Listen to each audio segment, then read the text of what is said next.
Welcome back, you beautiful people. Cornering can be quite hard and difficult, but today in this video, I'm gonna make you corner even harder.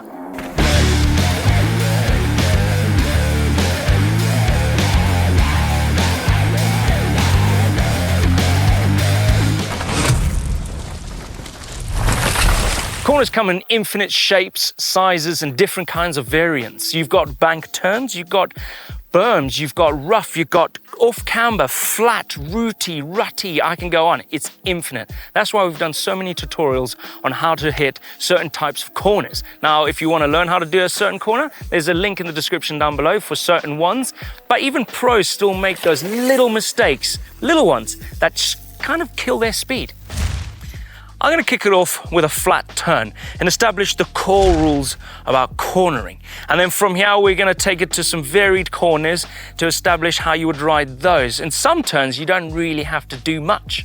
On a flat turn where there's no obvious bank or a rut or something to support you, it's all about line choice. Now, you've got to think of it as a race car on a racetrack. You want to keep your line as smooth and as open as possible. You would do this by approaching the turn wide, turning in to shave the inside of the turn, or the apex as they like to call it, and then run wide on the exit to use all the available track.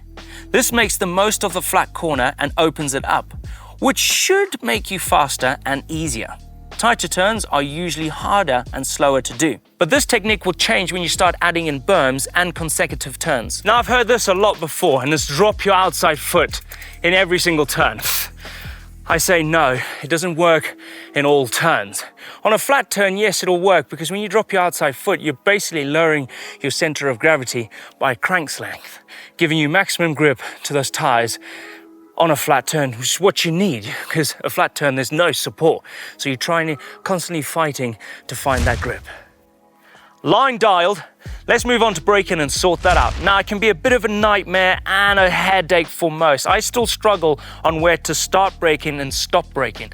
Now, our infamous saying, "Don't brake in the turn," gets said a lot. Now, why don't you want to brake in a turn? Well, because if you brake in the turn, you're so easy to lose grip and slide out and lose your exit speed.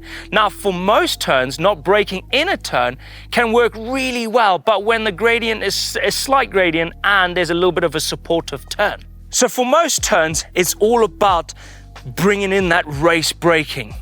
Bring it all the brake in, slow down before you enter the turn. That famous saying, slow in, fast down, is true.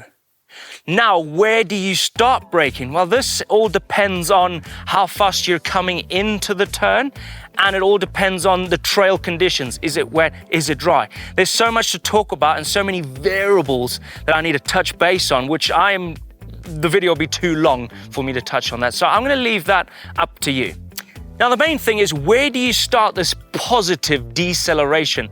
Well, the thing is, you've got to do it where there is grip, like right here, there is grip. When it comes to this part here, you've got some undulations. That's where you're going to be braking. Your wheel's going to leave the ground and it's going to start to skid. You want to do all your positive deceleration right here, your race braking, before you enter the turn. Once you've done your main race braking right over there, and this is where you start to initiate the turn. For most riders, this is where they think they need to be fully on the brakes. No. Now, every single corner has a challenging part. Now, what I mean by that is where there is a bit where it's uneven, or is a bump in it, or it's a place where it's a bit sketchy. Now, if you don't know where that is, at the beginning of the corner, where you've done all your race braking hard, lay off the brakes at the start of the corner, come into it, and where you start to panic, that's where your challenging point will be. Now, in theory, what I like to do is I do all my big racing braking. I don't completely lay off the brakes. I feather them, I modulate them. And when I get to that point of the turn where there is a bit of a challenge, I let off the brakes, because that is the point where you need to have your speed to keep your momentum through the exit. Right, let's touch on body position. We should already know when it comes to braking, you want to shift your body weight over the rear to get maximum grip. But that all depends on how fast you're coming in to how much weight you need over the rear wheel to get that grip. But when it comes to an unsupported turn, this is where you want to have a bit of grip on that front wheel, a bit of weight on the front wheel. So you're going to shift your body weight over to the center of the bike and feel the pressure. If you start to feel pressure in your inside palm, that's when you know you've got maximum grip to both wheels and your bike is balanced up. Now, we've done a number of videos about pumping out there on the trail to maximize your speed, to maintain your speed over rollers and undulating ground. Now, it comes to a corner, you can do exactly the same thing to gain more speed or to maintain your speed through the terrain or the trail that you're riding. Now, when it comes to pumping in a turn, you want to make sure there's grip there. You don't really want to be pumping in a turn where there's loose ground, because as soon as you pump, that's where you're going to wash out and you're going to have a big crash. Now, the question is, where do you do the pump in the turn? In a turn like this, you want to find where you find the maximum G-force in the turn. At that point, that's where you know you need to pump your bike and push it out the corner to get maximum speed or to maintain your speed. In this turn right here, as you can see, you would be doing your braking or you're pumping out that turn. Into this turn right here, this point right here near the exit is where I find the most G-force. This is where I'm going to drive my bike into this wall of dirt and push myself out of this turn.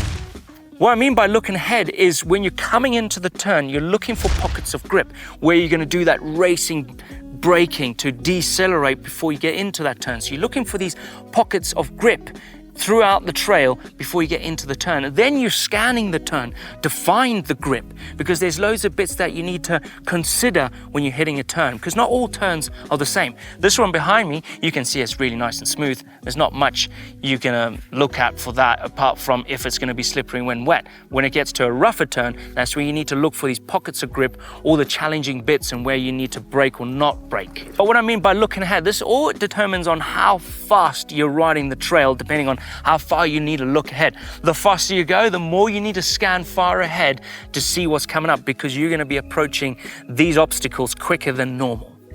Now, when you've mastered all 3 points that I've spoken about in this video, if you master them and get them nailed, then you can start to be a bit more flamboyant, be a bit fancy with your body movements, move your hips to the outside of the bike, stretch out your arm, look ahead, but don't get too fancy because it can actually bite you in the butt. Don't do that. So hopefully these 3 points have helped you master the corner, make you going a little bit quicker out there and just be a little bit safe. Just remember, it's all about practicing and having fun. See ya. He liked it.